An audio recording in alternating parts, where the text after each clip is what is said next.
احکام شریعت میں احمد بریلوی صاحب سے سوال ہوا کہ یہ جو وہابی لوگ ہیں، قادیانی، شیعہ، مختلف فرقوں کے نام لکھ کے نا ان سے سوال پوچھا گیا کہ کیا ان کا ذبیحہ حلال ہے اگر یہ اللہ کا نام لے کے کوئی جانور ذبح کریں؟ تو انہوں نے جواب میں کہا کہ وہابی، خواہ دیوبندی ہوں،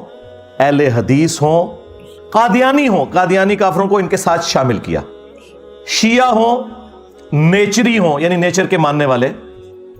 یہ سب کے سب لوگ 1,00,000 دفعہ بھی اللہ کا نام لے کر کوئی جانور ذبح کریں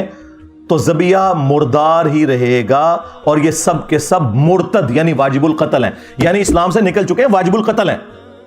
البتہ یہود و نصارہ کا ذبیحہ حلال ہے۔ ہائے میں صدقے منو کہندے نے یہود و نصارہ دا ایجنٹ، اوئے تہاڈا وڈا باقی سارے فرقیاں نو یہود و نصارہ تو بدتر سمجھدا سی، دسو ایجنٹ کون ہے؟